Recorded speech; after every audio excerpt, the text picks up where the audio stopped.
Câmara aprova projeto que renegocia a dívida dos estados com a União. Senado aprova relatório que torna a presidente afastada Dilma Rousseff ré no processo de impeachment. E esta edição destaca também: Comissão Especial da Câmara, que analisa as 10 medidas de combate à corrupção, recebe um dos procuradores da República, que está à frente da Operação Lava Jato. Deputados debatem a Política Nacional do Cuidado, um conjunto de ações integradas que visa promover o bem-estar da população.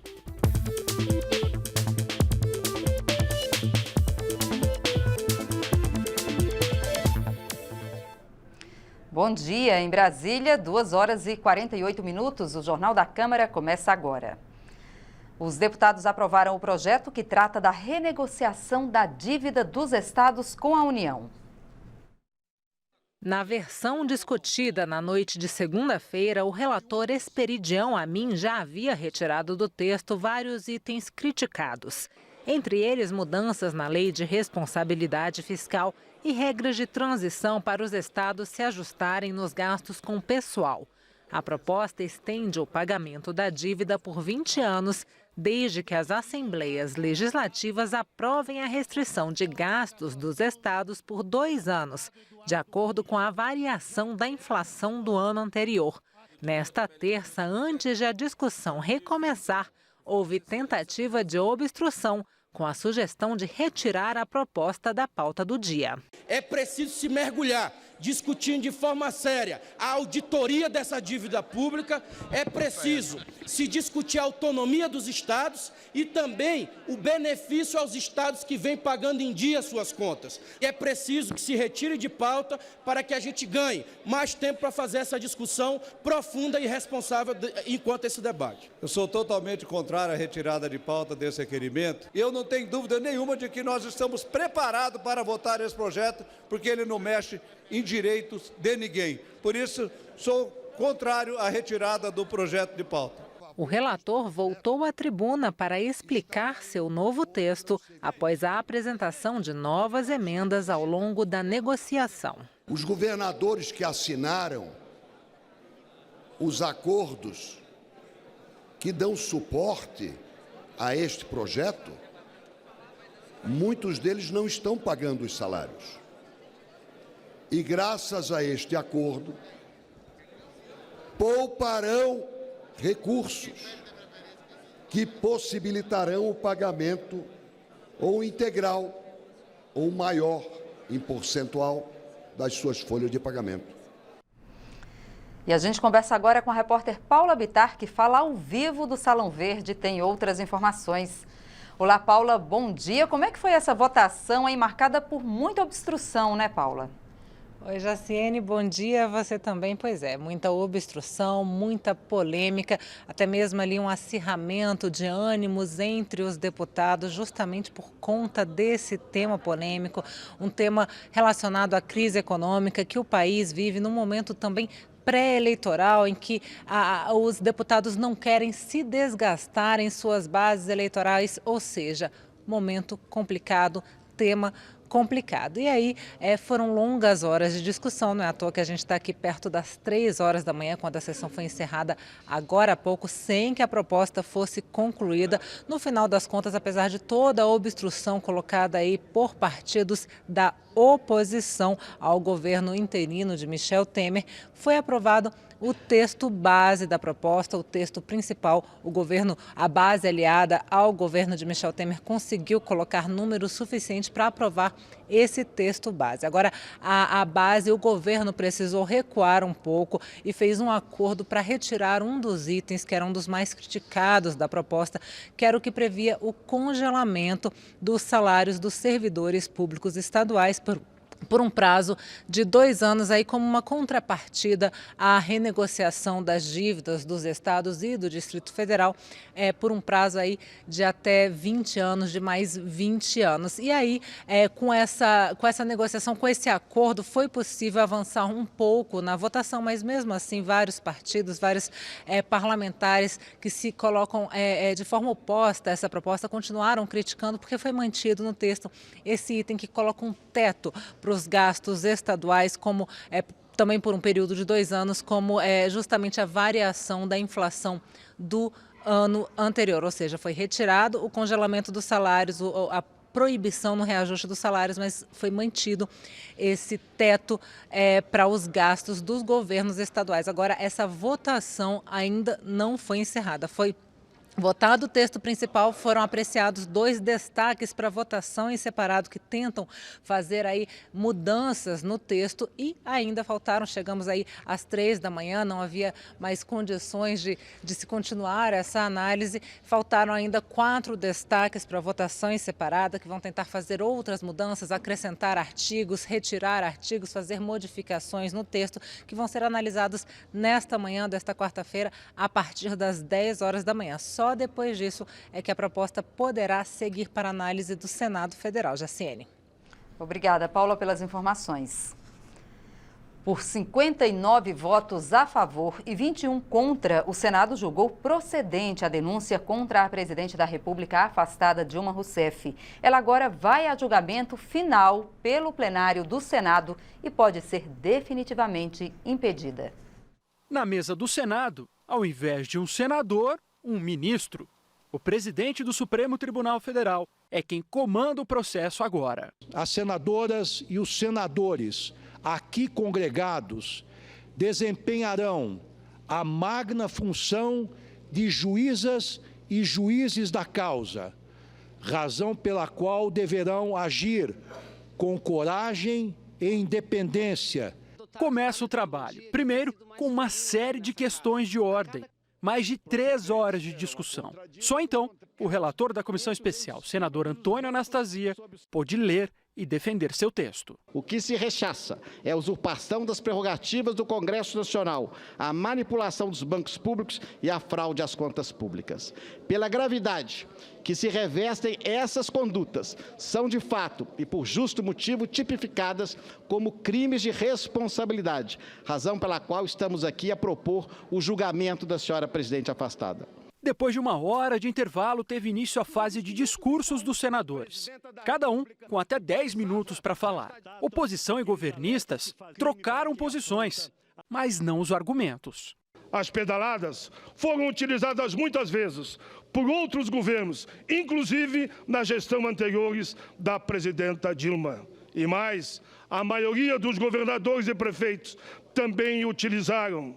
A argumentação vai cair como um castelo de cartas. Não ao impeachment, vida longa à democracia. Se estamos aqui hoje, estamos para defender a nossa Constituição, para dizer que ninguém, nenhum brasileiro, e em especial o presidente da República, está acima da lei. Hoje, infelizmente, estamos assistindo uma maioria política parlamentar nascida de uma conspiração contra um governo legitimamente eleito, nascido da vontade da maioria do povo brasileiro. 47 senadores se revezaram na tribuna. 8 horas de discursos a favor e contra o impeachment. Depois, foi a vez da defesa e da acusação. Existe a obscuridade, existe a mentira. E o que é essa mentira? A mentira significou uma política fiscal eleitoreira. Significou gastos e gastos e gastos que foram sendo escondidos. A lei de responsabilidade fiscal e o Congresso foi substituída pela escuridão. A escuridão que estava na ocultação. Porque o fato mais grave que ocorreu é uma falsidade ideológica. Um presidente da República não pode ser afastado por razões puramente políticas. Ele não pode ser afastado, ao contrário do que nos quer fazer crer a acusação, pelo conjunto da obra. Quem afasta um presidente pelo conjunto da obra é o povo nas eleições. No presidencialismo, é necessário que existam pressupostos jurídicos, somados a uma avaliação política, para que um presidente da República possa ser afastado. A votação final ocorreu já na madrugada de quarta-feira, depois de mais de 14 horas de sessão. Por 59 votos a favor e 21 contrários, os senadores decidiram seguir adiante com o processo de impeachment. Dilma Rousseff vira ré e passa a responder por crime de responsabilidade diante do Senado Federal. A partir de agora, abre-se prazo para que acusação e defesa complementem o texto final e indiquem os nomes de até 6 testemunhas para o julgamento em si, que deve ser concluído até o final de agosto ou começo de setembro. O procurador Deltan Dallagnol, chefe da Força Tarefa, que atua junto à Operação Lava Jato, veio à Câmara nesta terça-feira. Ele foi o principal convidado na comissão especial da Câmara que analisa as 10 medidas de combate à corrupção. O procurador defendeu a restrição ao uso de habeas corpus. Prevenção à corrupção, mais proteção às fontes de informação, restrição aos habeas corpus para que atendam apenas ao direito de ir e vir, endurecimento das penas para condenados do colarinho branco, além de regulamentação do lobby e instituição no Brasil dos chamados testes de integridade, que exigem que funcionários públicos, inclusive do alto escalão, sejam submetidos a provas que medem a chance de corromperem ou serem corrompidos. Foram muitas as medidas previstas no texto proveniente do Ministério Público, tratadas pelos procuradores Deltan Dallagnol e Diogo Castor, responsáveis por apresentar denúncias que são julgadas pelo juiz Sérgio Moro, na Justiça Federal do Paraná. Para Dallagnol, essas medidas ganharam amparo da sociedade devido aos 2 milhões de assinaturas que receberam. Um dos principais pontos defendidos pelos 2 procuradores foi a restrição ao número de recursos a decisões.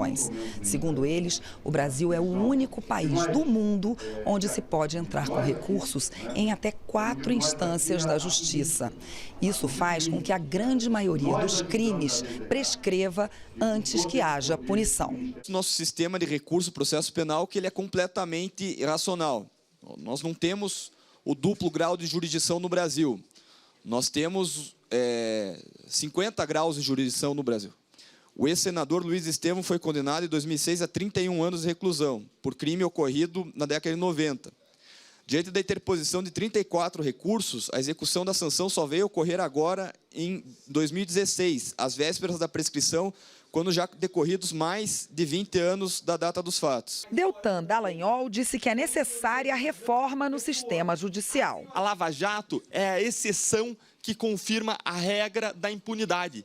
A regra no nosso país é a impunidade. Nós até temos leis boas para o momento da investigação criminal, mas quando o processo chega na fase de processamento judicial, ele entra numa máquina trituradora do sistema. O sistema faz com que, em 97% dos casos, a impunidade seja alcançada. Para ele, o sistema judicial e político, e não um governo, é que fazem com que a corrupção seja endêmica no Brasil. A corrupção é apartidária.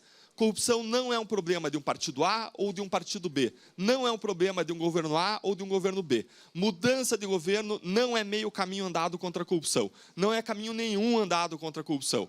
Assim como um caso como a Lava Jato não muda e não vai mudar o nosso país. Se nós queremos mudanças, nós precisamos tratar o sistema que favorece com que a corrupção surge. As condições ambientais de temperatura, pressão e umidade que fazem com que as maçãs apodreçam no cesto. Não basta tirar as maçãs do cesto, nós precisamos fazer com que elas deixem de apodrecer. Deputados do PT insistiram na tese de que a legislação brasileira já garante a punição dos crimes de colarinho branco. O projeto ele tem um ponto de vista ideológico, ele parte de uma visão ideológica de que o direito penal resolve as coisas aqui no Brasil.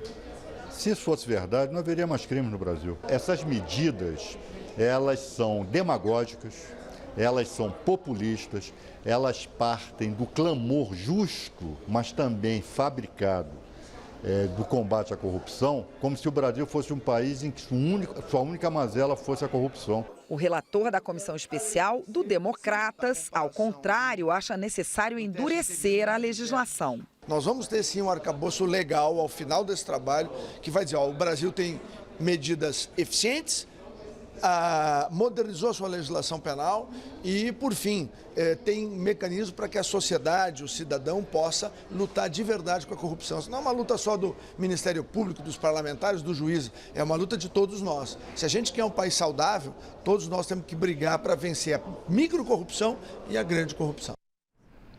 E a Comissão de Constituição e Justiça da Câmara aprovou a admissibilidade da proposta de emenda à Constituição que limita gastos públicos federais por 20 anos. A PEC, proposta pelo governo, também acaba com a atual vinculação de receitas para investimentos em saúde e educação.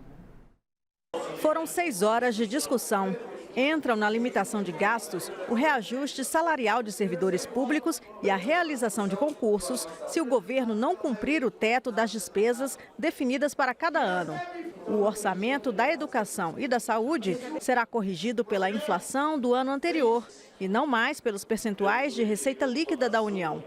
O relator da proposta justifica a necessidade de reorganizar a economia, reduzindo os gastos do governo. Nós estamos num país que está diante de uma insolvência econômica e só vai ser consertado se tiver uma legislação que limite gasto, uma legislação que faça com que arranje uma rearrumação para o governo, que recupere a credibilidade do país, que cumpra os contratos que foram feitos e que não estão sendo cumpridos, porque fizeram contrato demais, contrataram obra demais e o país não está tendo fôlego econômico, não está tendo arrecadação para pagar isso. A oposição tentou adiar a votação, alegando que a proposta do governo é inconstitucional.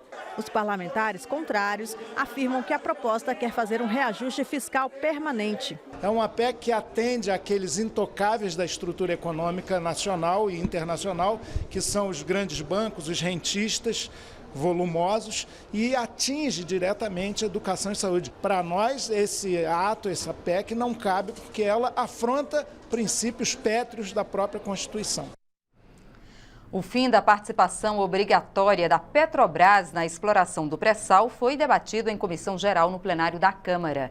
E durante o encontro houve protesto de petroleiros. No centro do debate, o projeto de lei que propõe o fim da exclusividade sem retirar a preferência da Petrobras na exploração do pré-sal. Pela proposta, o Conselho Nacional de Política Energética vai oferecer à Petrobras a exploração mínima de 30% em cada campo. E a empresa vai se manifestar se aceita ou não a responsabilidade. Pela lei atual, a Petrobras é obrigada a atuar como operadora única, com a participação de pelo menos 30%. A ideia do operador único era para poder ter uma padronização nas encomendas, para que você pudesse ter a Petrobras em todos os consórcios, mas o que interessa mesmo ao país é acessar de forma mais rápida a sua riqueza. A Petrobras, nós não estamos tirando dela o direito de poder participar dos seus 30%. Nós estamos facultando a ela o direito de escolher. A expansão da produção americana até 2020 está mais ou menos garantida. Porém, a partir de 2020, essa produção vai cair e os Estados Unidos vai buscar novas fontes. Então, nesse sentido, tirar a Petrobras da operação única, abrir e acelerar os leilões do pré-sal, abrindo a exploração brasileira para as empresas internacionais, atende muito mais aos interesses estratégicos dos Estados Unidos de médio e longo prazo do que os interesses estratégicos brasileiros. Uma das justificativas do projeto de lei é a crise pela qual passa a empresa. Segundo esse argumento, a Petrobras está com uma dívida de 500 bilhões de reais e que as mudanças fortaleceriam a estatal e a economia brasileira. Trabalharemos duro e forte para restabelecer, sim, o sistema de concessão. O único sistema capaz de trazer a viabilidade dos leilões que nós precisamos e de atrair as empresas estrangeiras, no sentido de apoiarem a Petrobras e aos brasileiros para a conquista dessa riqueza. Duas consequências serão evidentes. Em primeiro lugar, ela perderá paulatinamente o controle e o conhecimento dos campos do pré-sal, que é feito ao fazer essa exploração. Em segundo lugar, ela deixará de renovar os seus campos. O consultor de recursos minerais, hídricos e energéticos da Câmara explicou que nem todas as áreas do polígono do pré-sal são interessantes para exploração e, por isso, a Petrobras deveria poder escolher em quais campos atuar. Eu, particularmente, realmente não vejo sentido que áreas que não são estratégicas exista a obrigação Conclua, por favor, de a Petrobras ser operadora. A Petrobras não é uma empresa do governo só. A Petrobras é uma empresa de governo. Ela atua e opera uma política de governo. E como petróleo e energia é uma questão de soberania nacional, essa política é uma política de Estado. Petrobras não pode ter o direito, na minha opinião, de negar-se a ser operadora única. A comissão reuniu deputados, especialistas, ex-presidente e ex-diretor da Petrobras. Mas, segundo alguns deputados, deixou de fora o público.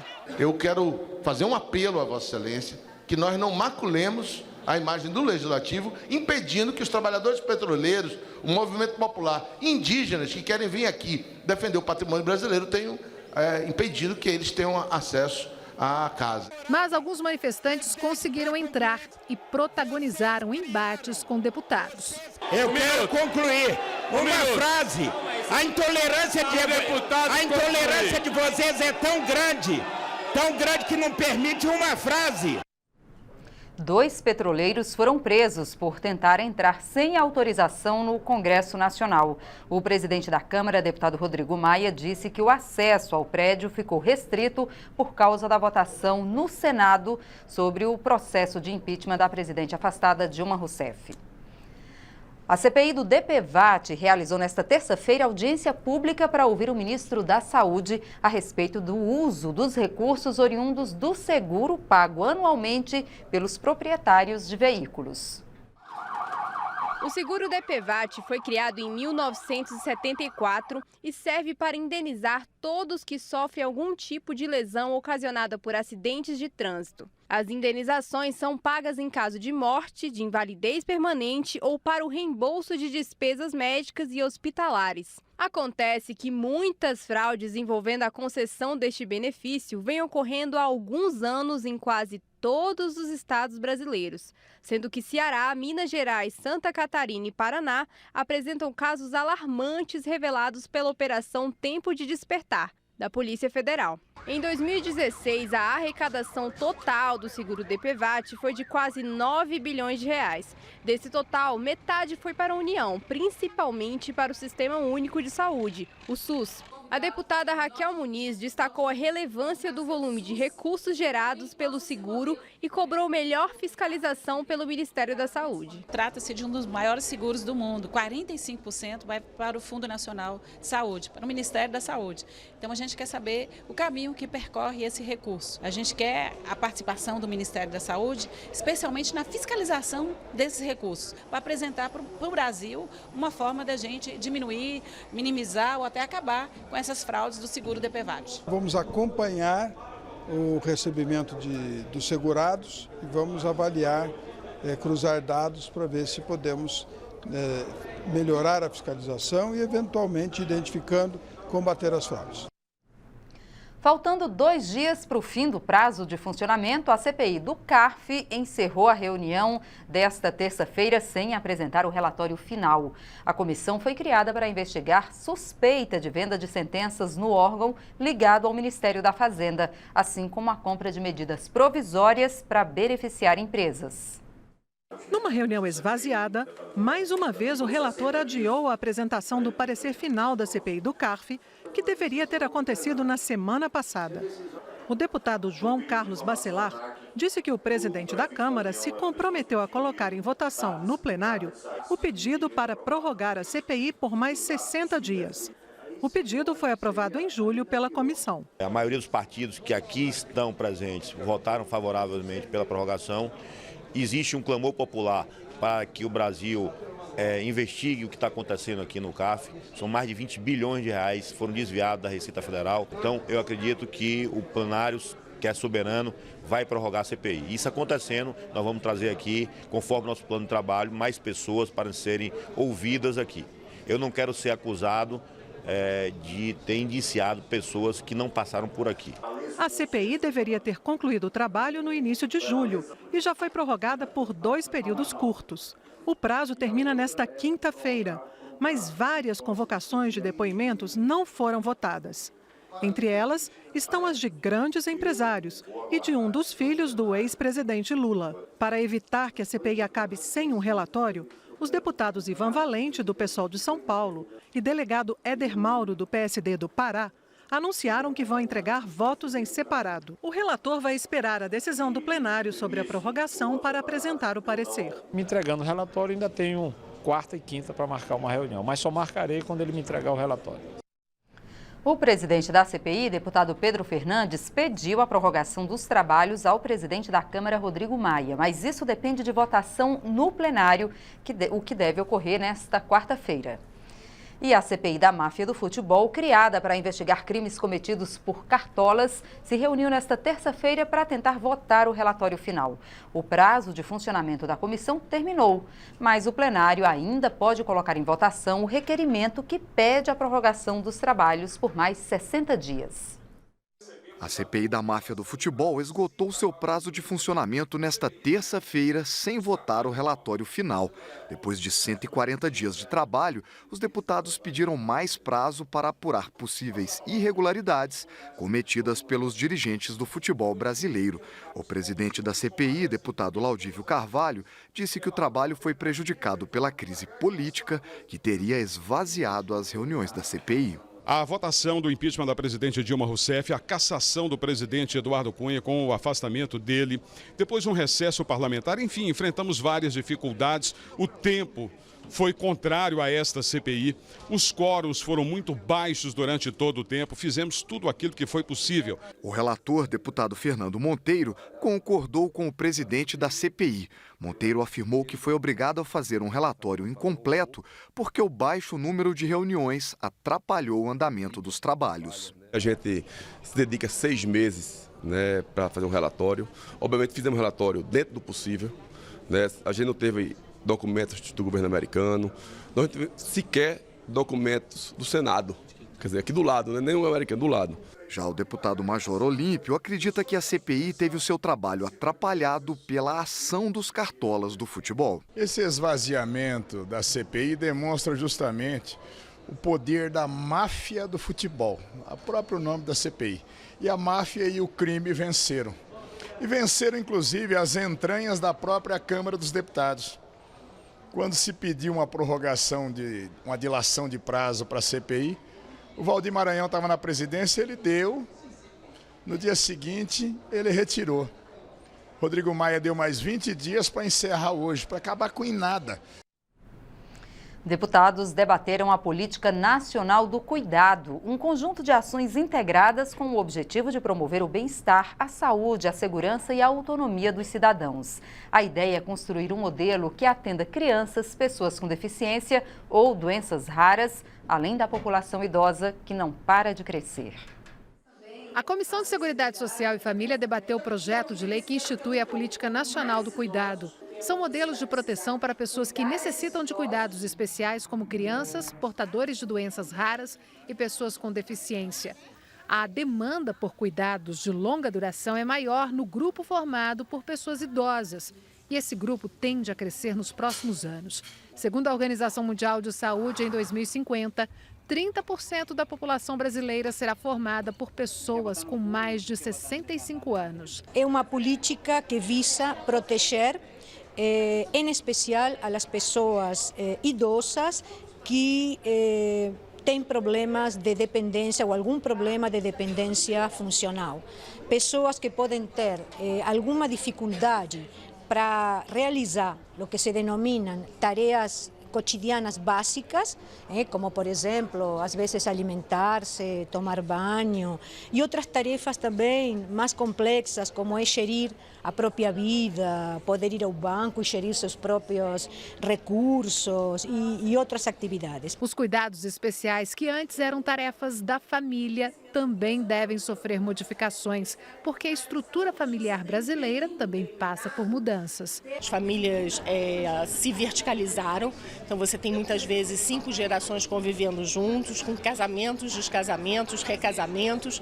Então a tradicional cuidado familiar meio que se diluiu numa outra estrutura familiar. Então quem presta esse cuidado na sociedade atual? É lícito a gente colocar, como a gente colocou em todas as políticas da Seguridade Social, uma carga maior em cima da família? A gente precisa pelo menos se questionar que família é essa. e precisa apoiar essa família. A relatora do projeto, deputada Flávia Moraes, disse que é preciso planejamento com previsão de captação de recursos e uma rede padronizada de atendimento. Nós precisamos trabalhar de forma mais organizada para que a gente possa garantir essa rede de proteção. Essa política de cuidado, ela é intersetorial, ela envolve vários ministérios, no caso, nos municípios, várias secretarias. Então, nós temos que trabalhar de uma forma muito articulada para que a gente possa conseguir avançar. E não é fácil, essa articulação não é fácil, ela requer o envolvimento de todos, né? Esta edição termina agora. Para outras informações ou para rever nossas reportagens, é só acessar a nossa página na internet. Tchau!